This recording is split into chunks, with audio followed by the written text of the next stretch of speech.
I'm Simi Pasha and you're watching Good News Today, our special series where we bring you positive stories of hope and courage.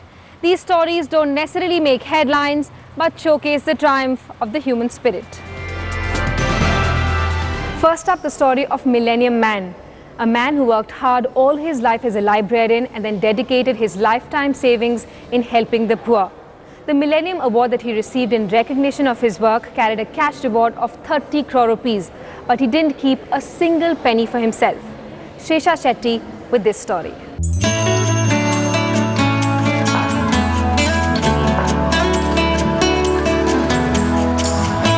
To the unfamiliar passerby, Kalyana Sundaram may come off as a poor dhoti-clad man. But for many families in the region, he's their hero. People in his neighborhood recognize him by his shrill, high-pitched voice. The 73-year-old started charity at the tender age of 14. During his school days, he saved all the money that his mother gave and donated it to poor children in his village who weren't able to afford 5 rupees a month for education. அப்படிலாம் அழுதாங்க 14 வயசுலேயே ஊரில் உள்ள பிள்ளைகளை அவர் படிக்க வச்சார். அவருக்கு எவ்வளோ ஒரு பெருந்தன்மை அப்படின்னு. அதெல்லாம் எதுவுமே கிடையாது. நான் சந்தோஷமாக பள்ளிக்கூடம் போயிட்டு சந்தோஷமாக வரணுங்கிறதுக்காக எல்லா பிள்ளைகளையும் கையில் பணம் இருந்ததுனால படிக்க வச்சேன். அந்த ஊரில் உள்ள பண்ணையாருடைய மகனாக பிறக்காமல் அந்த ஊரில் உள்ள ஏழை உழவனுடைய மகனாக பிறந்திருந்தா அந்த ஊரில் உள்ள பிள்ளைகளை எப்படி படிக்க வச்சுருக்க முடியும்? ஸோ இது ஒரு சந்தர்ப்பம். பிறக்கும்போது ஒரு பண்ணையாருடைய மகனாக பிறந்ததுனால ஊரில் உள்ள பிள்ளைகளை பூரா படிக்க வைக்க முடியும். Kalyana Sundaram has been helping to uplift the underprivileged for the past 60 years. He didn't marry so that he could continue with his passion. While working as a librarian, he donated his entire salary for the poor and worked part-time in hotels to meet his ends. His award list for his service to humanity is endless. When the US government honored him with the Man of Millennium Award that came with an award amount of rupees 30 crore, it didn't surprise anyone that Kalyana Sundaram once again donated it to the people who needed it more. His pension money of rupees 10 lakh has also been donated. உலகம் முழுக்கும் உள்ள மக்கள் அனுப்பினாங்க. மொத்தம் எவ்வளோ வந்தது தெரியும்? ₹1 எவ்வளோ வந்தது தெரியுமா? 40 லட்சம் ரூபா வந்தது ₹1. அப்போ அந்த உறவினர்கள் சொன்ன மாதிரி கையில் காசு இல்லை அப்படின்னா அனாதை கணக்கு நீ இருப்ப அப்படிங்கிற மாதிரியே நம்ம இருந்தோம். மக்கள் எப்போதும் சரியாக தான் இருக்காங்க. மக்கள் யார் சொன்ன பிரகாரம் நடக்கானோ அவனுக்கு எப்போதும் மரியாதை கொடுக்க தயாராக தான் இருக்காங்க. அதனால் அந்த ஈர்த்து வைக்க இன்பம் கொடுக்கறதுல உள்ள சந்தோஷம் மாதிரி வேறு எதுலேயும் சந்தோஷம் கிடையாது. Moved by his selfless service, the superstar Rajnikant adopted him as his father. He now runs a social welfare organization and a magazine, Anbu Palam, to serve as a bridge between donors and beneficiaries, collecting money and material from those willing to donate and distributing them among the underprivileged. We asked him, why does he give away everything? வாடை வரைக்கும் அப்படின்னு ஒருத்தரும் குளிக்க இல்லை. குளித்தாதானே அந்த சுகம் தெரியும். அது மாதிரி கொடுத்தாதான் கொடுக்கறதுல சந்தோஷம் இருக்கா வாங்குறதுல சந்தோஷம் இருக்கா அப்படிங்கிறத கொடுத்து பார்த்தா தான் தெரியும். அப்போ என்னைக்கு கொடுத்து பார்த்து அதில் உள்ள சந்தோஷத்தை நம்ம தெரிஞ்சுக்கிட்டோமோ அதுக்கப்புறம் நம்ம கொடுத்துக்கிட்டே இருக்கணும் அப்படின்னு தான் தோணுமே தவிர வாங்கணும் அப்படின்னு தோணாது. An epitome of selfless service, Kalyana Sundaram has no bank accounts or no debts. But he enjoys one thing that money can't buy, the happiness in giving. In Chennai, Srisha Reddy for Headlines Today. US President John F. Kennedy had said during his inaugural address, ask not what the country can do for you, but what you can do for the country. And this is also a slogan that Prime Minister Modi adopted while addressing the nation on Independence Day. Here's a story about a group of architects in Hyderabad who are setting an example for the entire country. They didn't want to be one among the many who would crib about garbage in the neighborhood, but never doing anything to clear the mess. When I was going through Facebook, I came across this page called The Ugly Indian, which was an initiative started by Bangalore people. So from there, we thought, why not in Hyderabad? And then in the office, I just said this, and one of my colleague was like, I have a spot, so that spot needs immediate fixing. Then we got together, we planned it out, and then we went about it, and it was very impulsive. Like, we didn't plan much and all. We were like, let's just do it, and we did it.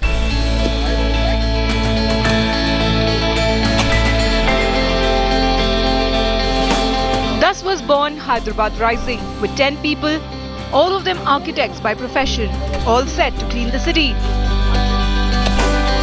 We caught them in action in Film Nagar area of Hyderabad.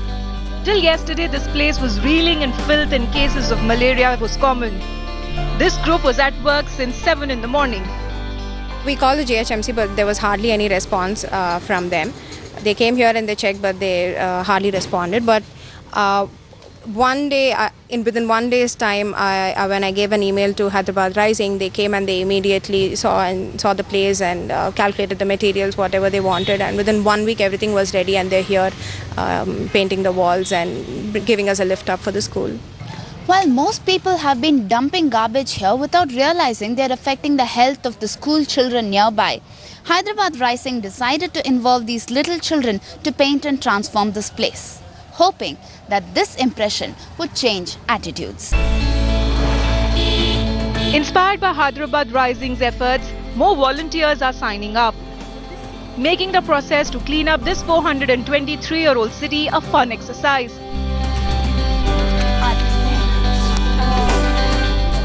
With Pratibha Raman, Bureau Report, Headlines Today. The biggest challenge faced by students living in remote corners of the country as far as higher education is concerned is shortage of quality institutions and universities, which forces them to leave their homes and queue up for big cities. Another problem that they face is shortage of reference material and course textbooks. Here's a story about a mobile university in Maharashtra that looks at addressing this problem.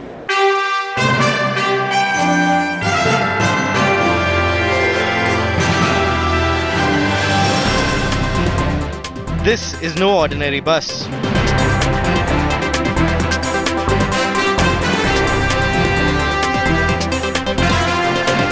It's a university on wheels.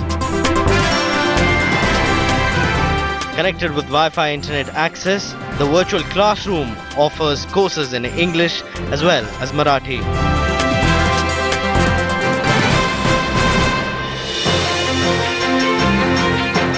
In a remote area of Maharashtra, this bus will cater to students of higher studies. The course is for 10 days. There are 8 lakh books, research journals, along with lectures, e-books and expert guidance to help a student. It would reach areas like Rajgarh, Ratnagiri, Sindhudurg, Talasari, Vada, Mukhada, Jawahar, during its 600-kilometer long drive in the tribal belt of Maharashtra. With Divakar from Mumbai for Headlines Today. The Ice Bucket Challenge has captured the imagination of people worldwide, with lakhs of them posting videos online. Hyderabad-based Manju Lata saw this as an opportunity of inspiring people to help the poor, and she came up with the idea of the Rice Bucket Challenge. Here's her story.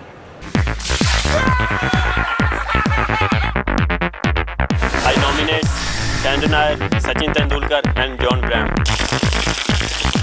And my nominations are Magic Johnson, Michael Jordan and Leonardo DiCaprio. First came the Ice Bucket Challenge. I really wanted to kill Sania Mirza when she nominated me. And yes!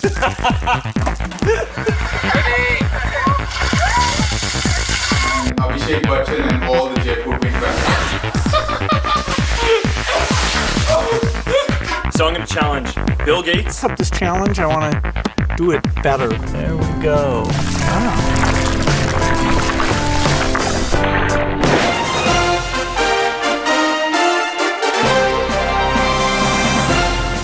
And boy, did it take the internet by storm.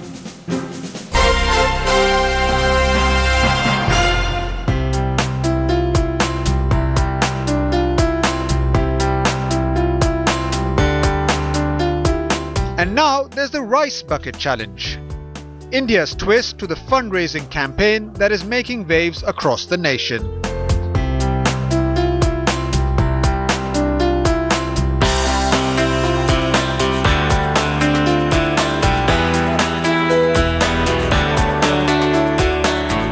Unlike the chilling Ice Bucket Challenge, which involves pouring icy water on one's head to raise awareness for ASL, participants of the Rice Bucket Challenge do not dump rice over their heads.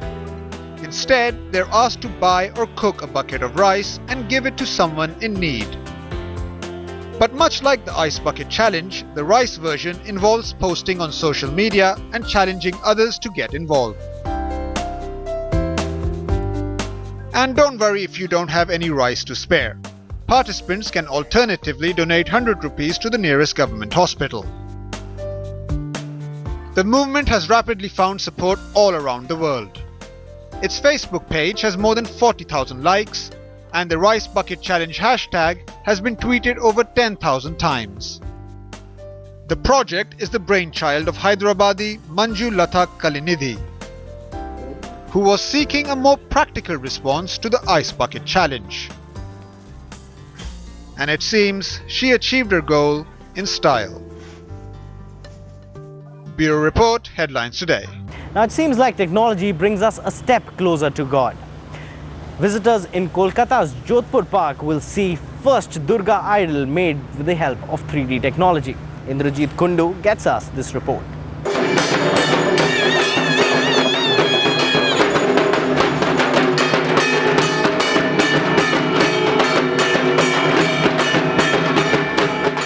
Durga Puja in Kolkata is that spectacular occasion when the entire city turns into a massive open-air exhibition centre. From hundreds of pandals decked up in innovative themes to life-size idols of the mighty Durga, the City of Joy celebrates the most auspicious of festivals with style and grace.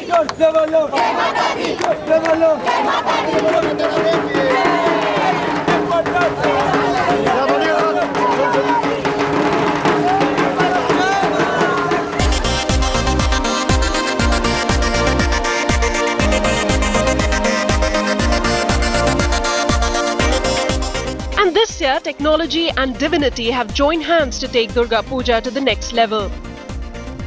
For the first time, a complete Durga idol is being created using a 3D printing machine. The uniqueness of this project is because it is for the first time that we are using technology to build a work of art. And there is no known cases of similar case studies in the world. So we would certainly claim to be the first one in the world for this. And this is how the new technology works. First, the design of the idol is made on a computer using animation design and digital sculpting.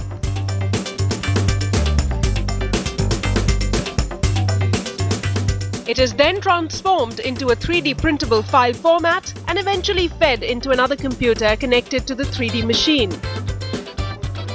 So it can be printed out in many small builds that are to be assembled to complete the 3D image. The 3D Durga project is also a green initiative as there will be no harmful chemicals used and the complete idol will be made entirely out of biodegradable paper pulp. Paper, as most of you would know, is made from pulp, and which you put it back to water, it eventually dissolves into another pulp. So which is basically, you can say it is biodegradable because it is made with natural products. So since we are making the entire idol with paper, it is we can actually claim it to be green because it is biodegradable material. Sending a green message. Absolutely, we are sending a green message. It is cost effective as well as environment friendly. But apart from being cost-effective and eco-friendly, it seems the magic of 3D printing will also allow artisans of the future to reach out to the world with their offerings rather than be limited to a particular geography.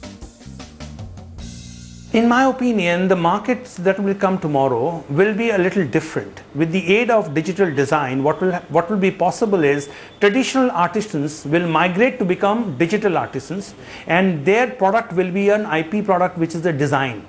Now these designs are digitally transferred to each individual countries, And with similar machineries in those countries, it is possible to do what we call as diversified manufacturing in those respective regions. And we feel that this is very important for the children who are going abroad to keep in touch with their tradition, so that they will also be exposed to traditional art from our country but made into their countries. Kolkata has always been known for its creativity, and once again, this amazing city has given us another reason to celebrate its out-of-the-box ingenuity. And here's hoping when this 3D printed Durga makes its debut come October in the prestigious Jodhpur Park, it will be a spectacle to behold. With Indrajit Kundu in Kolkata, Bureau Report, Headlines Today. Now, after an AK-47 bullet ripped through his stomach, Captain Manish Singh was left in tatters. Doctors said he would never be able to walk again. But being an army man, he couldn't take no for an answer. Here's his story.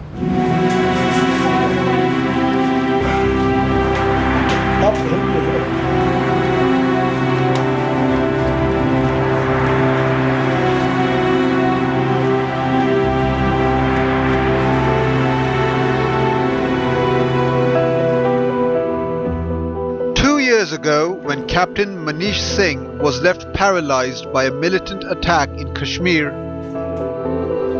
little did the 26-year-old know that cutting-edge technology at a city hospital will put him back on his feet. Singh, who was posted in Jammu and Kashmir by the Indian Army, was gravely hurt in a terrorist attack. A bullet shot by a militant severely injured his spinal cord, thus rendering him immobile. While undergoing treatment at a hospital in Srinagar, the doctors concluded that Singh will never be able to walk again.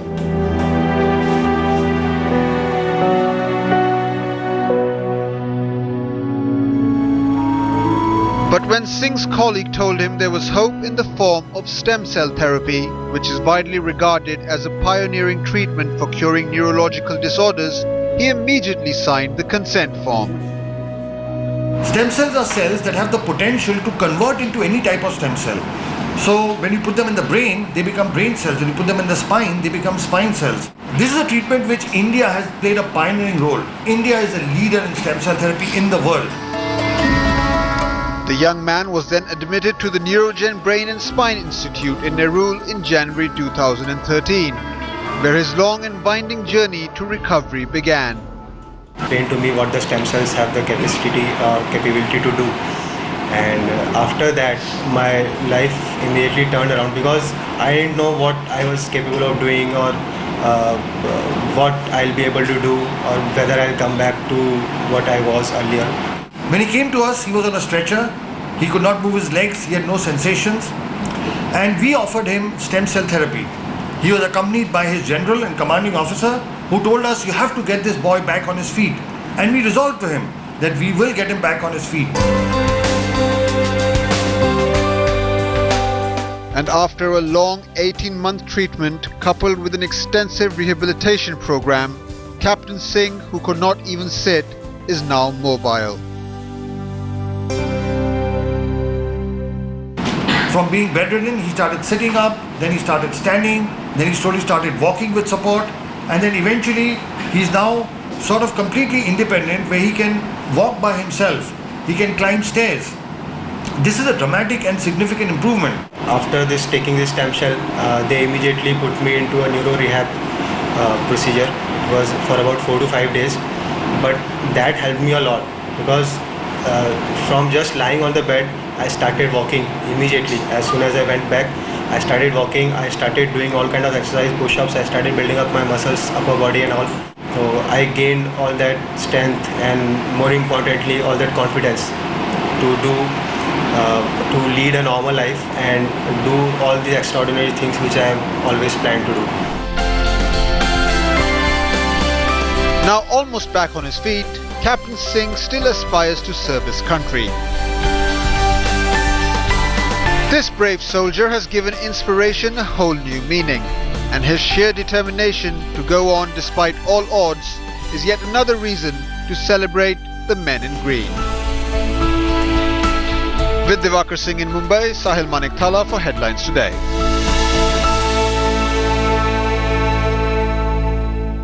Have you ever considered of a dengue-free India?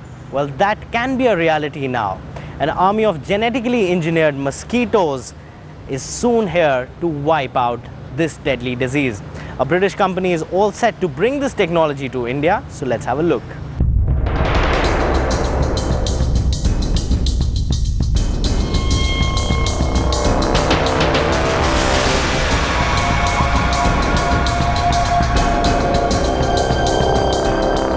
For humans, these are the deadliest creatures on Earth. Come a little closer. I won't bite. Mosquito-borne illnesses kill more people each year than all other animals combined. And dengue fever, which affects tens of millions of people annually, is seemingly out of control in India, with over 55,000 reported cases last year alone.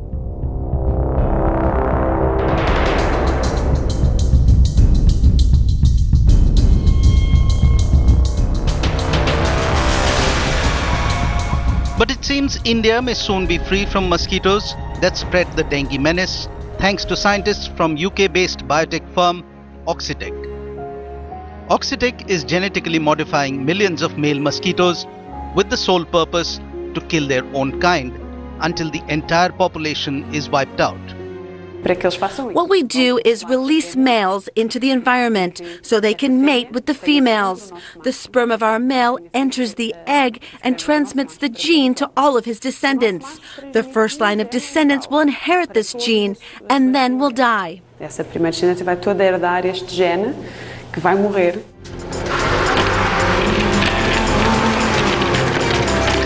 In a recent trial carried out in Brazil, the process reduced a local population of dengue mosquitoes by 96% in a matter of months. So successful was the trial that the team now wants to recreate the results in India.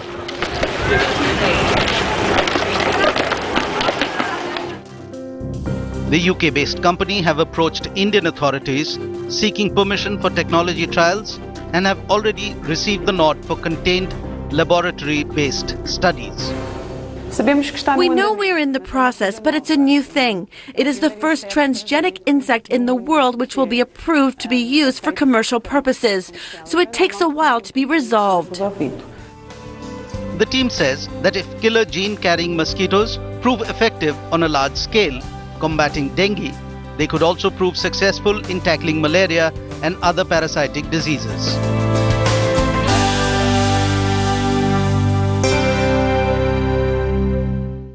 That's all you could pack into this edition of Good News Today. You can send us your feedback, tweet the team at HLT Good News. Have a great weekend.